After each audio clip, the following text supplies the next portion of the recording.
Question-réponse avec Auguste Balandamio, le phytothérapeute, en compagnie de Mon Désir Ikando, la belle des belles, sinon la belle de la journée, autour de la drépanocytose. La drépanocytose, ce n'est normalement pas puisque le 19 juin dernier, le monde a célébré une journée mondiale de la lutte contre la drépanocytose. Et figurez-vous, pour nous qui étions sur place, j'ai bel et bien vu le visage de M. Augusto Balandamio, que je salue. Bonjour. Bonjour. Vous étiez donc à la journée mondiale de la lutte contre le paludisme et de la drépanocytose.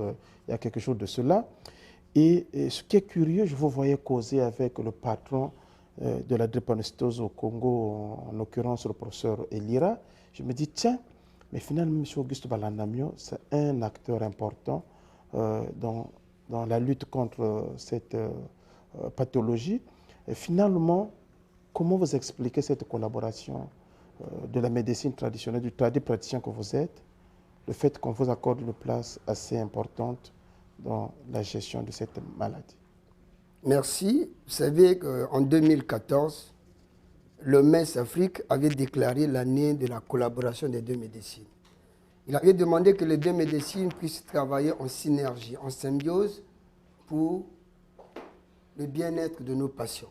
Et c'est à ce titre que, depuis cet engagement, après avoir participé au film de la collaboration des deux médecines, parce que j'étais également acteur, et j'ai pris un engagement également face à la situation de la drépanocytose, de également mettre un point pour aider, mettre la médecine traditionnelle à côté de la médecine moderne dans le cadre de la lutte contre la drépanocytose. Dans le cadre de la lutte contre la drépanocytose, parce que, figurez-vous, je n'étais pas seul à cette manifestation. D'ailleurs, avec la belle Mon Désir, on était ensemble. Mon Désir, vous avez suivi, vous suivez depuis 2017 que M. Auguste Balandamio est vraiment dans la médecine traditionnelle. Je ne pense pas que vous manquerez quelque chose. Oui, bien sûr que oui, Tesca. M. Balandamio, dernièrement, donc, en parlant justement de la journée du 19 juin, lors d'une interview que nous avions eue avec le professeur Elira de Kekas, il affirmait que la médecine traditionnelle améliore justement la vie des patients drépanocytaires. Alors vous, en tant que phytothérapeute, que proposez-vous concrètement pour cette maladie?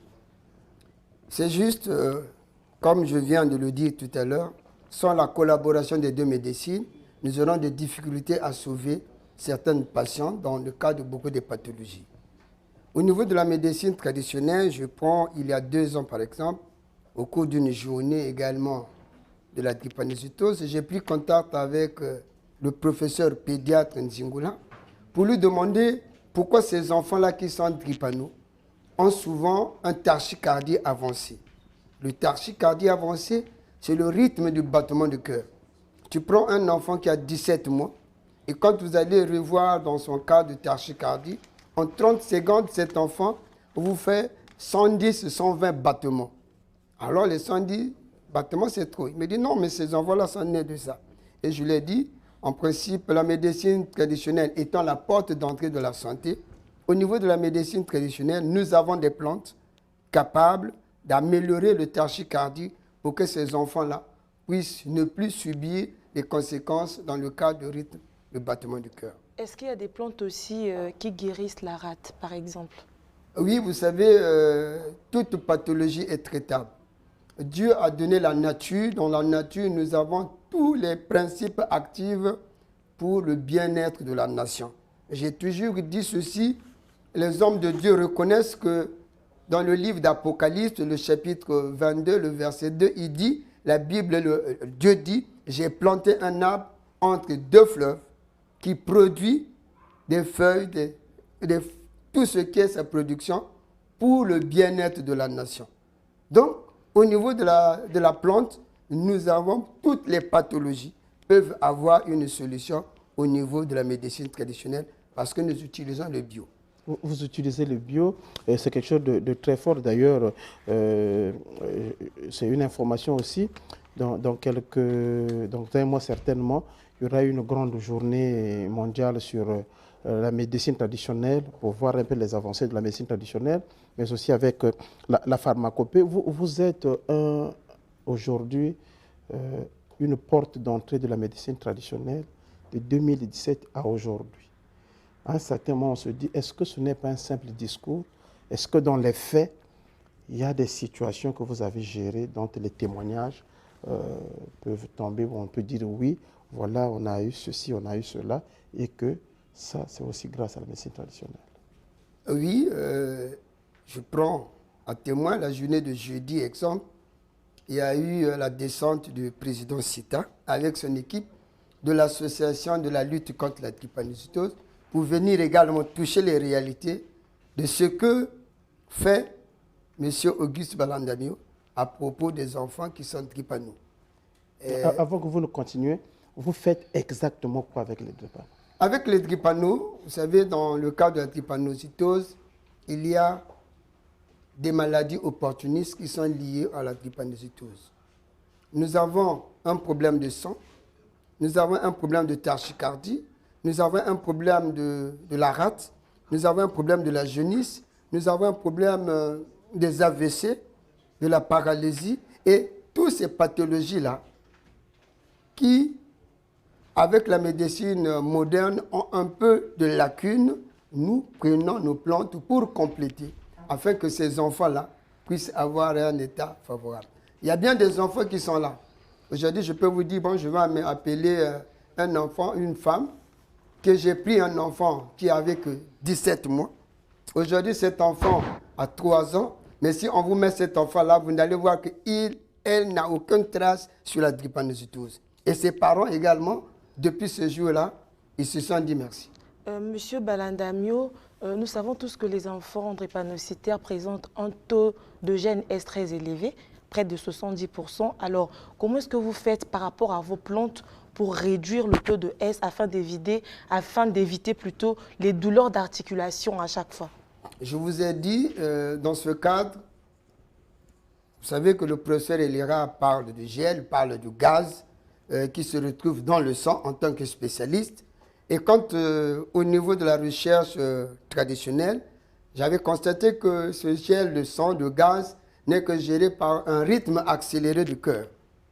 Et que lorsque nous arrivons, à mon niveau, j'arrive à réduire le rythme de tachycardie et à ce niveau-là, également, les hémoglobules qui étaient en A en 92 et de AS qui était à 2B qui était à 2, a la chance de se retrouver en inverse. Donc, l'autre peut arriver à 40% et l'autre peut arriver à 60%. Et c'est déjà un élément favorable. Puisque j'ai toujours dit que la médecine traditionnelle ne guérit pas, la médecine moderne ne guérit pas, et la guérison est divine. Le secret de la guérison, que ce soit en médecine conventionnelle, que ce soit en médecine traditionnelle, c'est que le patient doit être patient lui-même d'abord. Il faut qu'il soit fidèle dans le traitement. Et quand vous êtes fidèle, il y a la fidélité dans votre traitement, il y a la patience, il y a la solution qui se manifeste au niveau de ces enfants. Solution qui se manifeste. Monsieur Gustave Balanda, est-ce qu'à un certain moment, le fait que le pays jusqu'à cette date ne dispose pas d'un laboratoire qui peut nous permettre de pouvoir évaluer le niveau de toxicité, sinon la radioactivité des produits que nous utilisons, à un certain moment, est-ce que ça ne vous arrive pas, c'est une question de curiosité, quelquefois de douter un tout petit peu des remèdes que vous proposez aux patients? Est-ce que ça ne vous arrive pas quelquefois de vous dire, est-ce qu'en proposant tel produit, je ne génère pas telle autre pathologie dans la vie d'une autre personne? Voilà pourquoi, dans ce cadre, il faut également être chercheur. Un praticien, c'est un bon chercheur. Et quand on cherche, on a la facilité de trouver une solution. Dans mes recherches, vous savez, il y a 5 ans, 5 ou 3 ans, j'ai représenté l'État congolais au niveau de cette PAC, dans le cadre de maladies du sommeil. Et j'ai dit également que nous avons une plante au Congo capable de réduire le taux de la maladie de sommeil. Donc, j'ai cette opportunité. Et j'ai également, dans mes recherches, je ne suis jamais arrivé à des situations indésirables. Merci beaucoup. Vous n'êtes jamais arrivé à ces situations indésirables. Et donc, chers téléspectateurs, je veux vous rappeler que, quand vous avez entendu parler de la médecine complémentaire, ne soyez pas surpris. La médecine traditionnelle est aussi appelée la médecine complémentaire parce qu'elle complète la médecine conventionnelle. Donc, ne soyez pas choqués par ce concept. Comment faire donc pour joindre le phytothérapeute, continuer à venir s'abreuver de la connaissance et pourquoi pas venir chercher la solution à cette situation? Et pour ceux qui veulent me joindre, d'abord à Pointe-Noire, vous pouvez appeler au 06 913 01 55, Pointe-Noire, 06 913 01 55. Ceux de Brazzaville, je suis à l'arrêt pharmacie de Mukondo. Ceux qui veulent partir de Bakongo pour aller à Mukondo, c'est la première arrêt. Je suis sur le goudron.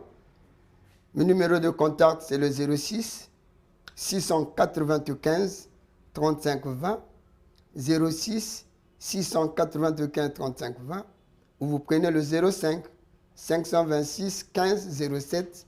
05 526 15 07. Merci beaucoup d'être passé. Vraiment, nous vous disons merci pour toutes ces connaissances que vous avez mises à la disposition des téléspectateurs.